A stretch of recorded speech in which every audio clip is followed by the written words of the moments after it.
এই লোকগুলান যে কান্না করতেছে, কি জন্য কান্না করতেছে একটাবার চিন্তা করে দেখুন তো, একটাবার ভেবে দেখুন কোথায় বসে কান্না করতেছে।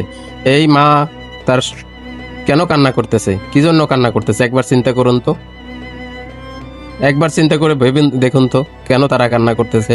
কাবাঘরের সামনে দাঁড়িয়ে তোমার দরবারে ফরিয়াদ করতেছে, কান্না করতেছে। ভিডিওটি সবাই বেশি বেশি শেয়ার করবেন। দেখেন এই বৃদ্ধ মা এই বয়সেও কাবাঘর ধরে কান্না করতেছে। কেন কান্না করতেছে, কি কারণে কান্না করতেছে, একটাবার চিন্তা করে দেখেছেন?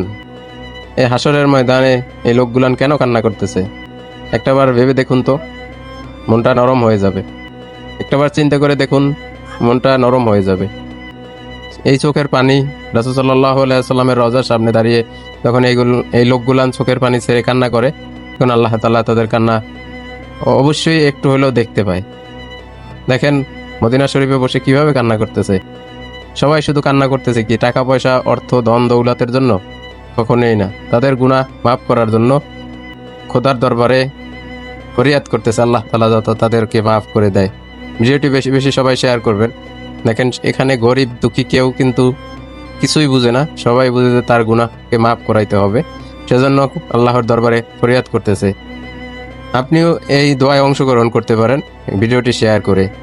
দেখেন এই মানুষগুলান পাপ করেছে জানে, সেজন্য আল্লাহর দরবারে তওবা করতেছে যে আল্লাহ তাআলা যাতে তাদের পাপকে মোচন করে দেয়, আল্লাহ তাআলা যাতে তাদের গুনাহকে মাফ করে দেয়। এই লোকগুলান টাকা পয়সা, ধন দৌলত, গাড়ি বাড়ির জন্য কিন্তু কান্না করিতেছে না। আপনি একবার চিন্তা করে দেখতে পারেন যে এই লোকগুলান যে জায়গাটা বসে কান্না করতেছে, এই জায়গাটা কোথায়, এই জায়গাটার অবস্থান কোথায়, এই একবার চিন্তা করে দেখুন তো। এমন একটি জায়গা যে জায়গায় আল্লাহ তাআলা কিয়ামতের দিন আরশে, কিয়ামতের পরে যেখানে বিচারের আসর বসবে, এই জায়গায় বসে এই লোকগুলান কান্না করতেছে। আল্লাহর প্রতি মানুষের ভালোবাসা কতটুকু সে শুধুমাত্র এই ভিডিওটা দেখলে বুঝতে পারবেন। দেখেন এই লোকটির দুইটা পা নাই, পা না থাকা সত্ত্বেও কিন্তু তিনি কাবার ঘরে এসেছেন হজ করিতে এবং হাজরে আসাদকে চুম্বন করিতে। এই বিষয়টি সকলের নজরে আসেছে, সেজন্য এই লোকটাকে দেখেন কিভাবে রাস্তা করে দিল কাবা চত্বরের দায়িত্বগত পুলিশ সদস্যরা। এই বিষয়টা যখন ফেসবুকে চলে আসলো, সকলে প্রশংসায় বাসলো সেই পুলিশ সদস্যরা যারা তাকে সুযোগ করে দিয়েছে হজরে আসাদকে চুম্বন করার জন্য। এভাবে দৃষ্টান্তমূলক ব্যবস্থা করার জন্য সকলে সৌদি পুলিশের প্রতি কৃতজ্ঞতা পোষণ করলো। আপনি একবার চিন্তা করে দেখুন তো, আপনার যদি দুইটা পা না থাকে আপনি কি করবেন? অবশ্যই হুইল চেয়ার ব্যবহার করবেন, কিন্তু এই লোকটি কিন্তু তাও করলো না। নিজে পায়ে হাঁটার মতন ভর করে, হাতে দুই হাতের উপর ভর করে যখন হজ পালন করতেছিল, হাজরে আসাদকে চুম্বন করার যে ইচ্ছা পোষণ করিল, সেই ইচ্ছা থেকে তার হজকে আল্লাহ তাআলা কবুল করে নিক।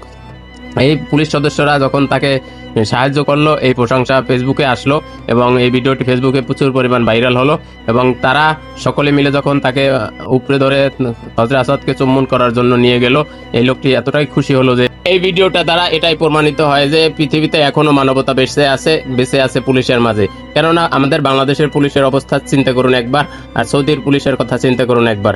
যে এই লোকটা কিন্তু যদি ইচ্ছা করতো যে আমি না যে, কেননা আমার শরীরের অবস্থা ভালো না, সেহেতু আমি হজ করতে যাব না, কিন্তু পারতো, কিন্তু না করে তিনি যে হজ করতে গেছে, সেখানে যখন পুলিশ দায়িত্বগত পুলিশ সদস্যরা তাকে দেখতে পেলো, তাকে যে হজরে আসাদকে চুম্বন করার জন্য তাকে নিয়ে গেল এবং তাকে ধরে নিজে হাতে অনেক পুলিশ সদস্য নিয়ে ধরে তাকে যখন চুম্বন করার সুযোগ করে দিল, লোকটি খুবই খুশি হলো। এটা ফেসবুকে প্রচুর পরিমাণ ভাইরাল হলো।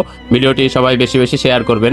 যে দেখেন আমরা অজুহাত দেখাই যে আমাদের শরীরের এই সমস্যা সেই সমস্যা, আমরা কিন্তু যেতে চাই না, কিন্তু এই লোকটি প্রশংসা না করলেই নয়। কেননা লোকটির দুইটি পা না থাকা সত্ত্বেও যখন আল্লাহর ঘর কাবাকে হজ করার ইচ্ছা পোষণ করলো এবং হাজরে আসাদকে চুম্বন করার ইচ্ছা পোষণ করলো, এই লোকটির প্রশংসা খুব বিশ্বব্যাপী ছড়িয়ে পড়লো এবং সেটি ফেসবুকে প্রচুর পরিমাণ ভাইরাল হলো।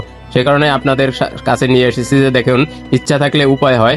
ইচ্ছা যদি থাকে, মানুষের ইচ্ছা যদি থাকে, আপনি সবকিছুই সম্ভব। আপনি আল্লাহর কোন নেয়ামতকে অস্বীকার করবেন? দেখেন এই লোকটি যখন দুইটা পা নেই, তারপর আল্লাহর প্রতি সন্তুষ্ট, আল্লাহর প্রতি ইবাদত করার জন্য ইচ্ছা পোষণ করে, তখন আল্লাহ তাআলা একভাবে না একভাবে কিন্তু তার ইবাদতকে কবুল করে নেয়। তো বিষয়টি খুবই ভালো লাগলো, সেজন্য আপনাদের কাছে নিয়ে এসেছি। অবশ্যই শেয়ার করুন সকলে।